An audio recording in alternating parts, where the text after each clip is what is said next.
Convido a igreja a abrir a sua Bíblia no Salmo 132. Salmo 132, um salmo que destaca a beleza que há para o povo de Deus encontrar-se com o Senhor, encontrar-se na sua presença. Salmo 132.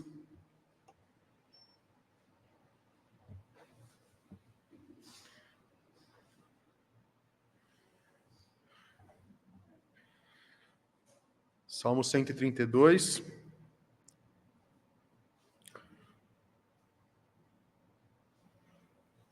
Um cântico de romagem. A palavra do Senhor nos diz: lembra-te, Senhor, a favor de Davi, de todas as suas provações, de como ele jurou ao Senhor e fez votos ao poderoso de Jacó. Não entrarei na tenda em que moro, nem subirei ao leito em que repouso. Não darei sono aos meus olhos e nem repouso às minhas pálpebras, até que eu encontre lugar para o Senhor, morada para o poderoso de Jacó. Ouvimos dizer que a arca se achava em Efrata, e a encontramos no campo de Jaar. Entremos na sua morada, adoremos ante o estrado dos seus pés. Levanta-te, Senhor, entra no lugar do teu repouso, tu e a arca de tua fortaleza. Vistam-se de justiça os teus sacerdotes e exultem os teus fiéis. Por amor de Davi, teu servo, não desprezes o rosto do teu ungido. O Senhor jurou a Davi com firme juramento, e dele não se apartará. Um rebento da tua carne farei subir para o teu trono. Se os teus filhos guardarem a minha aliança e o testemunho que eu lhes ensinar, também os seus filhos se assentarão para sempre no seu trono. Pois o Senhor escolheu a Sião, preferiu-a por morada. Este é para sempre o lugar do meu repouso. Aqui habitarei, pois o preferi. Abençoarei com abundância o seu mantimento, e de pão fartarei os seus pobres. Vestirei de salvação os seus sacerdotes, e de júbilo exultarão os seus fiéis. Ali farei brotar a força de Davi. Prepararei uma lâmpada para o meu ungido. Cobrirei de vexame os seus inimigos, mas sobre ele florescerá a sua coroa. Vamos orar ao Senhor. Senhor nosso Deus, nos direcione agora para compreendermos a tua palavra. Que o teu Santo Espírito ilumine nossos olhos, mente e coração, para compreendermos a tua palavra e aplicarmos no nosso coração. Molda a nossa vida segundo o teu querer. Oramos em nome de Jesus. Amém. Salmo 132, meus irmãos, abre a última tríade de salmos, Salmos 132, 133 e 134, que terão um foco diferente do que nós vimos até aqui. Esses últimos 3 salmos colocam a visão do povo toda em Sião, que é a morada de Deus. Portanto, colocam toda a sua visão, a sua esperança, a sua expectativa, a sua confiança no Senhor, que habita com o seu povo e que escolheu morar entre o seu povo. Os últimos 3 salmos anteriores, do 129 ao 131, destacaram uma vida de aflição que nós passamos. O Salmo 129 começa dizendo: muitas vezes me angustiaram desde a minha mocidade. O Salmo 130 é a expressão de uma alma que está nas profundezas e clama ao Senhor por socorro. E o Salmo 131 diz: Senhor, eu não estou à procura de coisas grandes, estou apenas à procura de encontrar descanso no Senhor. E o Salmo 132 começa dizendo: Senhor, lembra-te da promessa que o Senhor fez a Davi. E a promessa feita a Davi, como será destacado em todo o Salmo, é a promessa de que Deus escolheu um lugar para habitar em meio ao seu povo e escolheu um rei que descenderia da linhagem de Davi. Então, meus irmãos, nessa noite eu gostaria de meditar com os irmãos sobre o Deus que habita majestoso entre os homens, sobre o rei que veio para morar conosco. E esse salmo ele pode ser dividido em 2 partes, a primeira dos versículos 1 a 9, em que nós vemos uma oração de Davi, ou sobre Davi, para que Deus se lembre das suas promessas. Veja que o primeiro versículo não é uma referência direta a Davi dizendo essas palavras, mas alguém cantando ao Senhor: Senhor, lembra-te daquilo que o Senhor prometeu a Davi. Nós devemos lembrar que os salmos de peregrinação eram entoados enquanto eles iam caminhando em direção a Jerusalém, nas peregrinações, nas festas, e quando eles iam uma vez por ano. Então esse salmo, enquanto eles caminhavam, eles recordam: Senhor, como é bom estar na tua presença. Senhor, preserva a tua cidade. Senhor, receba-nos na tua presença. Então, a primeira parte desse salmo, nós vamos pensar sobre a promessa de Deus de habitar com o seu povo. Veja que o versículo 1 destaca a lembrança. Lembra-te, Senhor, a favor de Davi, de todas as suas provações. Provavelmente o salmista aqui faz referência às provações, às dificuldades que Davi passou para trazer a Arca da Aliança de volta a Jerusalém. A palavra do Senhor nos revela que em determinado momento a Arca da Aliança foi roubada pelos filisteus, foi levada até a terra dos filisteus, quando Israel foi para guerrear, mas estava em pecado. O texto sagrado nos revela que naqueles dias, os sacerdotes que ministravam na presença do povo eram Hófni e Finéias, e que o texto nos diz que eram homens terríveis, eram filhos de Belial, e que não faziam o seu serviço dignamente, mas eles pervertiam o culto a Deus, roubavam das ofertas dadas ao Senhor. E nós vemos que quando os sacerdotes se desviam de Deus, todo o povo também se desvia. Então, naquele tempo, enquanto esses perversos sacerdotes ministravam na casa de Deus, e diante do seu pai, que nada fazia, apenas contemplava a perversidade e se lamentava, seu pai Eli, Israel foi para a guerra, levou a arca de Deus adiante, como eles sempre faziam, mas naquele dia Deus castigou o povo. Eles foram derrotados, Hófni e Finéias foram mortos, Eli também, quando recebeu a notícia, também morreu, e assim a arca de Deus foi levada. Mas o texto nos mostra também que, nesse tempo, os filisteus foram amaldiçoados por Deus. Eles colocaram a arca na presença do deus Dagon, e aquele deus primeiro se curva diante da arca, e depois ele tem a sua cabeça e mãos cortados, para mostrar que o poder de Deus é superior ao poder de Dagon. E também o texto nos mostra que em meio ao povo levantou-se uma grande peste, de modo que os homens foram punidos pelo Senhor com doenças. Então, quando eles perceberam, falaram, vamos devolver a arca. Deus se irou contra nós, vamos levar de volta a Israel.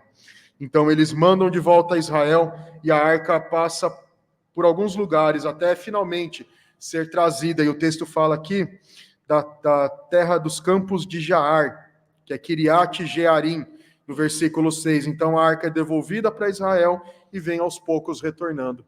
Então, as provações do versículo 1 são essa tentativa de Davi de trazer de volta, e que o texto nos mostra também que quando Davi tentou trazer de volta a arca, eles não manusearam bem a arca, levaram ela num carro de bois, e quando aquele carro de boi trepidou e a arca poderia cair, Uzá tocou na arca e também foi morto, porque havia uma restrição para não tocar na arca.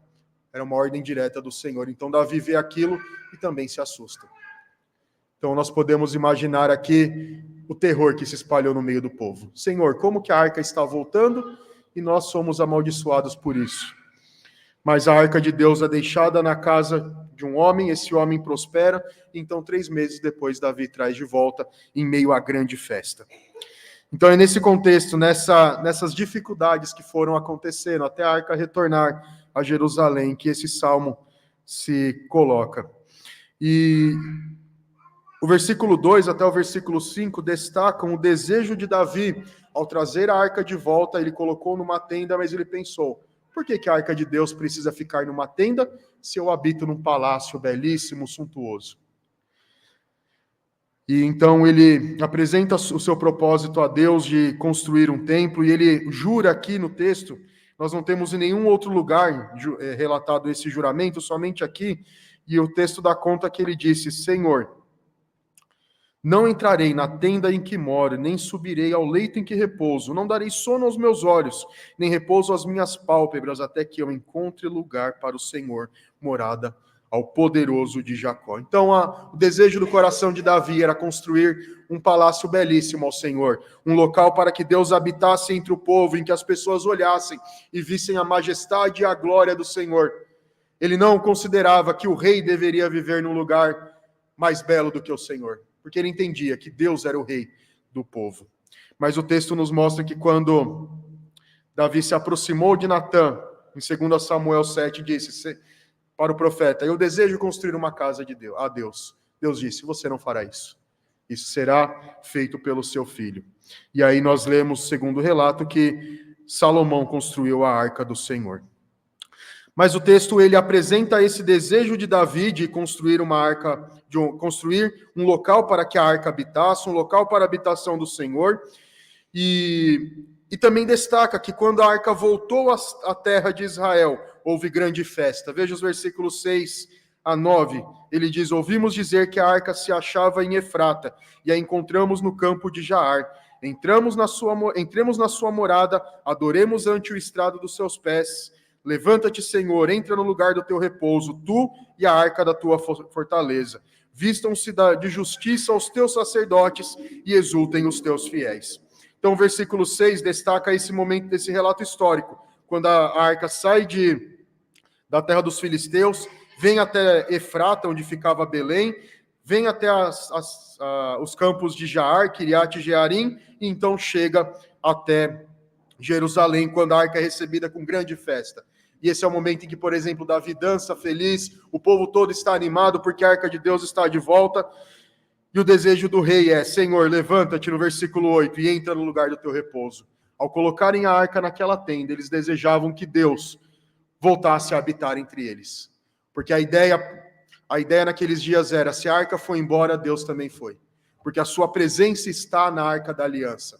A arca da aliança é descrita como o local onde Deus repousa os seus pés.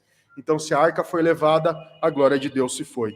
Agora que ela retornou, eles oram: Senhor, more entre nós novamente, habite de novo no meio do povo. Levanta-te, entra no lugar do teu repouso, tu e a arca da tua fortaleza. E o versículo 9 destaca que nesta habitação de Deus é necessário que o povo purifique-se diante do Senhor. Versículo 9. Vistam-se de justiça os teus sacerdotes. Lembra que quando a arca foi levada porque os sacerdotes haviam se perdido, haviam se desviado do Senhor e faziam toda sorte de pecados. Haviam profanado, inclusive, o culto ao Senhor. Então o desejo de Davi é: Senhor, que o Senhor encontre agora um povo consagrado ao Senhor. Sacerdotes que amem ao Senhor e busquem a glória do Senhor. E que também encontrem um povo que exulte, um povo fiel, que se alegre com a presença de Deus. Meus irmãos, essa primeira parte destaca como o Senhor quer que o seu povo se reúna na sua presença com alegria, com júbilo.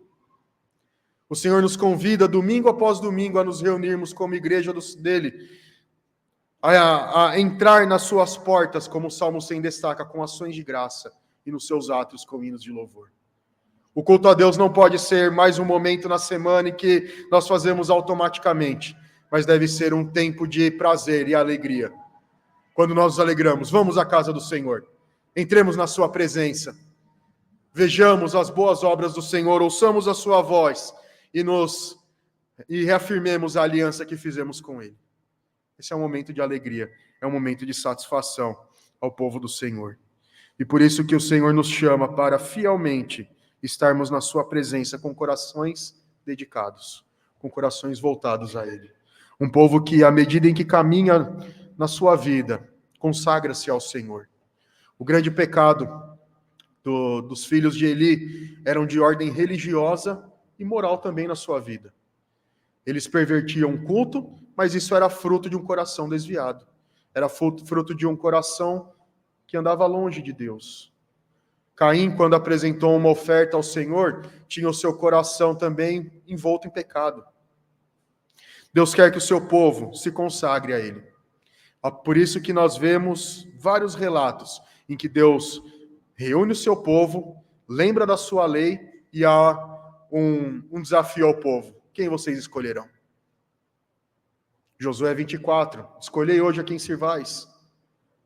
Neemias 9, ele reúne o povo e declara: vamos confessar os nossos pecados. E o capítulo 8 diz: vamos nos voltar ao Senhor e nos alegrar nele. Há sempre um chamado do Senhor para o compromisso fiel com Ele. Como nós temos visto, a peregrinação do povo de Israel prefigurava o nosso caminhar nesse mundo. E a grande questão é como nós temos caminhado nesse mundo. Nós cantamos alegres ao Senhor enquanto andamos nesse mundo, recordando os poderosos feitos de Deus, recordando o que o Senhor faz por nós, recordando o seu socorro, recordando o desejo de estar na casa do Senhor, como é bom estar na presença de Deus e desejando de novo nos encontrar no próximo domingo? Onde está o nosso coração?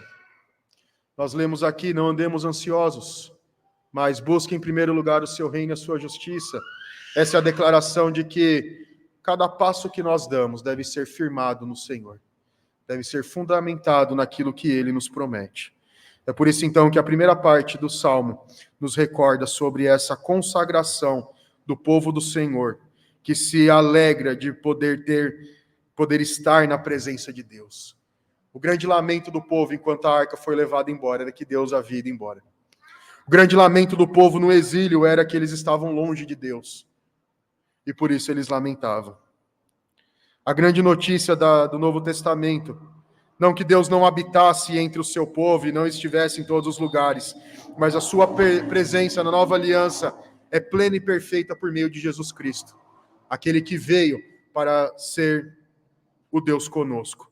Então essa é a nossa alegria e a nossa expectativa a cada passo que damos. Então, Davi aqui recorda, ou o povo recorda das promessas feitas a Davi, sobre a promessa de um lugar construído para o Senhor, em que Deus habitaria e a sua arca repousaria, e a alegria de estar na presença do Senhor, nos versículos 6 a 9.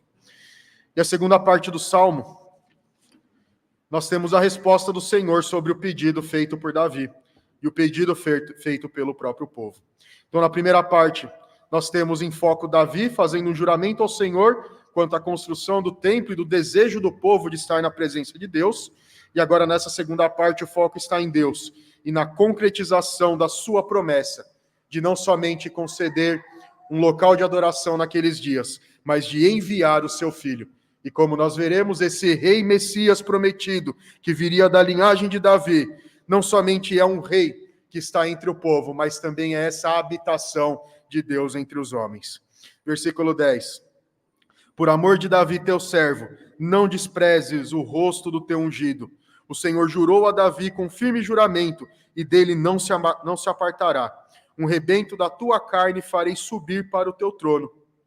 Se os teus filhos guardarem a minha aliança e o testemunho que lhes ensinar, também os seus filhos se assentarão para sempre no seu trono.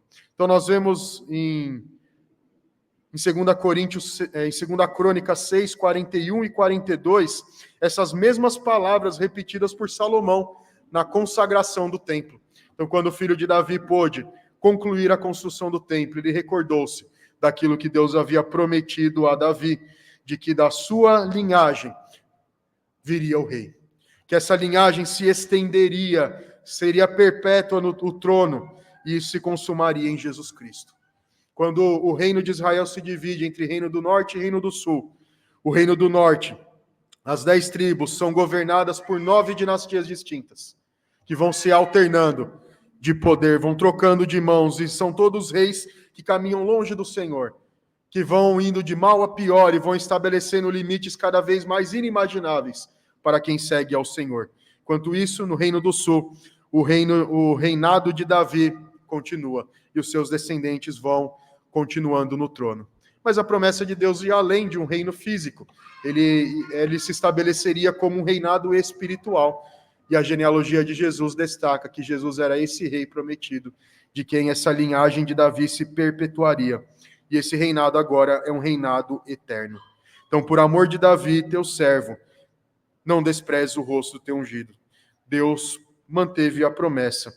E assim como jurou a Davi, ele enviou esse rebento que veio da sua carne. Ele enviou, como nós vimos de manhã no Salmo 53, um broto que nasceu, que parecia que não ia vingar, por ser um homem de dores, um homem de sofrimentos, mas ele veio a ser o grande rei, e que um dia retornará em poder e grande glória, não mais como alguém desprezado e humilhado, mas em poder e glória. Qual era a condição para que isso acontecesse, para que a promessa se concretizasse? Versículo 12. Se os teus filhos guardarem a minha aliança e o testemunho que eu lhes ensinar, também os seus filhos se assentarão para sempre no trono. Nós vemos que a linhagem de Davi falhou nesse propósito. Eles se voltaram contra o Senhor, cometeram pecados, seguiram outros deuses, e por isso Deus castigou o povo, e o povo foi levado ao exílio. mas Deus garantiu a promessa. E apesar deles não serem mais livres e não terem um rei humano, após retornarem do exílio, esse rei veio séculos depois, por meio de Jesus Cristo. Por isso, então, a concretização da promessa aconteceu. E Cristo Jesus se encarnou para ser o descendente perfeito de Davi, o rei que haverá de reinar eternamente. E como nós vimos na primeira parte, havia o desejo deles, de Davi, de construir um templo. De fato, Salomão construiu esse templo, que foi depois destruído nos dias do exílio, depois foi reconstruído no retorno por Neemias e Esdras e o povo que voltou. Esse tabernáculo, de novo, foi ampliado por Herodes, mas no ano 70 foi novamente destruído. Como fica, então, a promessa de Deus quanto à habitação perpétua com o seu povo? A resposta bíblica é que Jesus Cristo é esse tabernáculo colocado entre os homens. Lá em João 1,14, quando diz: o verbo se fez carne e habitou entre nós. Ali ele está dizendo que uma tenda foi colocada, que um tabernáculo foi construído, e esse tabernáculo era Jesus Cristo. Então ele é o tabernáculo perfeito de Deus que habita entre os homens. Por meio do seu reinado, ele habita no meio do seu povo como o grande rei. Por isso que ele continua no versículo 13 dizendo: pois o Senhor escolheu a Sião, preferiu-a por sua morada. Este é para sempre o lugar do meu repouso. Aqui habitarei, pois o preferi. Então Israel foi escolhido como o povo do Senhor e Jerusalém foi escolhida como a sede do governo. Então, após várias batalhas, Davi conquista Jerusalém e estabelece Jerusalém como a capital do império e o local onde Deus habitaria, conforme a escolha do próprio Senhor. E como nós vimos também, essa Jerusalém terrena, ela simbolizava Jerusalém celestial. Apocalipse 21 e 22 destacam a nova Jerusalém, a cidade de Deus, que se erguerá gloriosa. Não mais como essa Jerusalém, que foi invadida, foi destruída, depois foi reconstruída, foi perdida novamente, mas ela prefigurava uma cidade em que Deus habita. Então, se Jesus veio e habitou entre os homens, cheio de graça e de verdade, estabeleceu neste mundo o seu tabernáculo, ele retornou aos céus para fazer morada, como ele disse aos seus discípulos, e para no final, quando retornar, estabelecer a nova Jerusalém, o local final da sua habitação com o seu povo.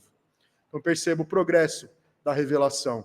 Uma cidade física, geograficamente localizada, uma habitação espiritual entre nós ainda nesse mundo, mas já com o estabelecimento do seu reino, já conquistado a vitória, e um reino que será estabelecido quando ele voltar, uma nova criação para ali habitarmos com o Senhor. E isso acontecerá quando ele voltar. Então, esse lugar escolhido pelo Senhor prefigurava e prefigura este local onde moraremos com o Senhor eternamente. E veja que esse lugar escolhido pelo Senhor seria abençoado no versículo 15, com abundância, abençoarei com abundância o seu mantimento, de pão o fartarei os seus pobres, vestirei de salvação os seus sacerdotes, e de júbilo exultarão os seus fiéis. Então, versículo 15 e 16 destaca que à medida em que o povo permanecesse fiel ao Senhor, como o versículo 12 destaca, haveria abundância de mantimento, haveria fartura de pão, mesmo entre os pobres. Mas esta era a condição para que eles recebessem tudo isso. Então, quando nós vemos uma cidade destruída, uma cidade arrasada, tudo isso teve como motivo afastamento. Não guardar a aliança do Senhor, virar as costas ao poderoso de Israel e deixar de seguir os seus caminhos. E esse povo, então, deixou de receber das mãos do próprio Senhor. E o profeta destaca posteriormente que, apesar deles trabalharem, ajuntarem os seus tesouros, era como se eles estivessem colocando num saco furado, num saquetel furado, porque ao desprezar o Senhor, Deus enviaria a sua maldição sobre eles. Como nós vimos anteriormente, se o Senhor não edificar a casa, em vão trabalham os que edificam. Se o Senhor não guardar a cidade, em vão vigia a sentinela. Como nós vimos lá em Mateus 6, nós devemos trabalhar, devemos buscar o sustento, mas a provisão não vem como fruto exclusivamente do trabalho, mas à medida em que Deus abençoa esse trabalho, à medida em que Deus opera por meio dele, para que nós recebamos a fartura. Então, andar com o Senhor garante a provisão, garante o sustento. Por isso que no Salmo 37, Davi declara: fui moço e já agora sou velho, porém jamais vi o justo desamparado ou a sua descendência mendigar o pão. É a ideia que por mais que nós tenhamos pouco, o Senhor continua nos sustentando. Por mais que os recursos sejam escassos, o Senhor continua bondosamente levantando alguém para nos ajudar, nos dando a provisão, mas Ele cuida de nós a todo momento. Por isso, então, abençoarei com abundância o seu mantimento e de pão, fartarei aos seus pobres. Vestirei de salvação os seus sacerdotes. Veja que o grande problema da nação foi quando os sacerdotes se voltaram contra o Senhor. Então, por isso, no versículo 9, ele diz: vistam-se de justiça os seus sacerdotes, e agora ele diz que ele mesmo fará isso. Então, no versículo 9, um pedido, e agora a concessão do Senhor. O Senhor é quem purifica o sacerdote, o Senhor é quem purifica a liderança do povo, para que ela se consagre ao Senhor. E à medida em que ele vestir os sacerdotes de salvação, haverá júbilo e exultação entre os fiéis. A alegria entre o povo quando seus líderes caminham em direção ao Senhor. A alegria e júbilo quando os condutores da nação servem ao Senhor. E naqueles tempos eram o rei e os sacerdotes. E quando eles falharam, Deus levantou os profetas para que exortassem ao povo. Mas Deus nunca deixa o seu povo desamparado. Não deixa o seu povo sem um testemunho. E aí no versículo 17 ele diz: ali farei brotar a força de Davi, prepararei uma lâmpada para o meu ungido, cobrirei de vexame os seus inimigos, mas sobre ele florescerá a sua coroa. Aqui é uma referência a Cristo Jesus, que por meio dele foi mostrada a todos a glória do Senhor. Quando ele habitou entre nós, Deus habitou cheio de graça e de verdade, e vimos a sua glória, glória como do unigênito do Pai. Ele iluminou a todos. E ele mesmo disse que quando ele fosse levantado na cruz, ele atrairia a atenção de todos a ele. Todos veriam a sua glória.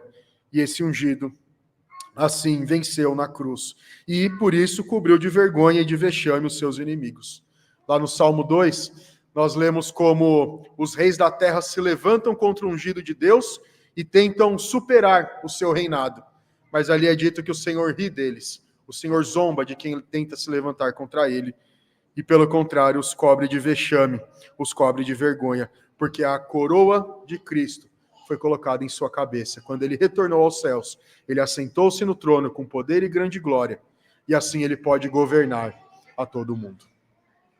Então esse salmo, meus irmãos, como nós vimos, ele destaca o reinado gracioso de Cristo Jesus sobre todos. Se naqueles dias eles pediam por um lugar da habitação de Deus, se eles desejavam que esse lugar fosse um ponto de encontro para o povo de Deus encontrar-se com o Senhor, isso foi concretizado por Cristo Jesus. Cristo veio para habitar entre nós e por meio dele nós temos acesso ao Pai. E a alegria do povo se dá, a alegria nossa se dá ao encontrar um refúgio verdadeiro, ao encontrar o grande rei que assentou-se no trono e intercede por nós. Mas claro que tudo isso ainda é temporário. Nós vimos a igreja, nos encontramos com o Senhor, respondemos ao seu chamado, ouvimos a sua voz e de novo saímos por esse mundo para enfrentar as dificuldades dele. Mas ao caminhar por esse mundo, nós desejamos, quando poderemos novamente voltar, sermos alimentados, fortalecidos para de novo sair. E isso vai acontecendo dia após dia. Há um caminhar com o Senhor, há uma peregrinação nesse mundo, quando chegamos aqui na nossa pequena Sião. Nesse pequeno ponto de encontro com o Senhor. E assim, irmãos nossos, ao redor do mundo, vão às suas igrejas e se encontram com todo o poderoso, domingo após domingo. Mas esse não é o momento final, porque todos nós esperamos um dia em que nos encontraremos finalmente no local definitivo, em que essa caminhada acabará e que finalmente nós entraremos na sua presença e habitaremos com ele para sempre. Nos encontraremos nessa cidade para nunca mais precisar sair de lá. Nos encontraremos com ele no novo céu e na nova terra, na nova Jerusalém, para ali estarmos na sua presença de dia e de noite, vendo da sua graça e da sua glória, desfrutando perpetuamente da habitação com o Senhor, sendo alimentados e iluminados por ele de dia e de noite. Então, meus irmãos, enquanto nós caminhamos por esse mundo, nós somos afligidos por muitas coisas. Tudo isso para nos fazer lembrar que não chegamos no destino final. Para lembrarmos que esse mundo não é tudo que nos resta. Mas para recordarmos que há um destino preparado para os santos. Há um descanso eterno para os santos, como a obra de Richard Baxter declara. Há um local destinado para nós descansarmos eternamente. E não somente para descansarmos, mas para adorarmos e glorificarmos ao Senhor pelos séculos dos séculos, habitando com o Cordeiro, louvando na sua presença, glorificando pela sua vitória, glorificando pela sua justiça, glorificando a Ele pela sua gloriosa graça. Esse anseio por um local de descanso deve nos reger a cada dia. E é por isso que Paulo, na carta aos Filipenses, diz que os seus olhos estejam naquele céu, que os seus olhos estejam no local onde Cristo subiu. Quando os discípulos acompanhavam a ascensão de Jesus, eles viram Jesus indo embora, e num determinado momento ele sumiu, e foi dito a eles: não fiquem olhando, porque ele voltará. E quando ele voltar, ele não voltará mais como um bebê frágil, não voltará mais como um homem de dores, mas ele retornará como um rei glorioso e vencedor. Como aquele que lutou a nossa luta e venceu, que estabeleceu o reino de Deus, para que esse reino prevaleça pelos séculos dos séculos. Então, meus irmãos, o Salmo 132 nos recorda desse nosso anseio pelo descanso final. Nos faz recordar que essas dores, essas dificuldades, os problemas, um dia passarão. Um dia nós não precisaremos mais chorar por aqueles que partiram. Um dia nós não precisaremos mais lamentar pelas tragédias, porque estaremos com Cristo. E essa é a expectativa que deve nos dirigir a cada dia. Enquanto estivermos aqui, virmos encontrarmos-nos com o Senhor. Ele nos convoca a estar na sua presença todos os domingos. Que nós venhamos com alegria e júbilo. Que entremos pelas suas portas com ações de graça e com hinos de louvor. Rendendo graças e bendizendo o seu nome, porque o Senhor é bom e a sua misericórdia dura para sempre. Mas enquanto fizermos isso, recordemos que haverá um dia em que não precisaremos mais ir embora e encarar uma segunda-feira que começam as dificuldades. Porque viveremos um eterno domingo, um eterno Shabá, um eterno descanso com o Senhor. Que o Senhor nos abençoe nessa caminhada, a desfrutarmos com alegria tudo isso que o Senhor nos concede. Vamos orar. Santo Deus, nosso Pai, damos-te graças porque a tua palavra nos dá a esperança de um reino eterno que é infinitamente melhor do que podemos imaginar, que é infinitamente melhor do que podemos tentar formular, porque vem da tua boa mão, Senhor. Senhor, nos permita vivermos na esperança deste reino, desfrutando, Senhor, das oportunidades que o Senhor nos dá, de nos encontrarmos na tua presença e desfrutarmos um pouquinho do descanso que o Senhor nos dá. Que esse tempo possa ser desfrutado e aproveitado por cada um de nós, para que nós nos reanimemos e continuemos a jornada. Mas que ao mesmo tempo nos faça recordar de que haverá um dia em que nós estaremos para sempre na tua presença, desfrutando do eterno descanso destinado àqueles que te amam. Dá-nos assim, Senhor, o viver na tua presença, a não olhar com desesperança para as dificuldades, a não olharmos com desalento para os problemas, mas que possamos descansar naquele que é o perfeito homem de dores, naquele que sofreu em nosso lugar e que nos ajuda a carregar a nossa cruz. E que essa esperança não seja somente, que não seja perdida, mas que possa nos levar a olhar para o céu e a desejar desfrutar de tudo isso com o Senhor. Seja glorificado, Senhor, pelos séculos dos séculos, porque tudo isso é obra da tua gloriosa graça. Seja engrandecido, Senhor, pelos teus gloriosos feitos, pela tua gloriosa majestade, da tua sabedoria, do teu conhecimento, porque o Senhor produziu redenção, porque o Senhor enviou a redenção a nós. Dá-nos assim, Senhor, um viver na tua presença, nos permita pregar a tua palavra e assim testemunhar desta bendita esperança, a levar a outros as boas novas do Evangelho. E que para aqueles que nós pregarmos, Senhor, possa encontrar ali um coração receptivo. Abra o coração e a mente destes, para que recebam o Senhor e para que também desfrutem conosco dessa gloriosa e bendita esperança. Se conosco, Senhor, nos ajuda a caminhar. Esteja conosco a cada dia, como o Senhor prometeu e como o Senhor faz. Que possamos sentir a tua presença a cada dia e que as nossas almas possam sentir o descanso no Senhor e não ficar atribuladas, mas encontrar naquele que redime Israel o socorro a cada dia. Nos ajuda assim, Senhor, é o que pedimos em nome de Jesus. Amém.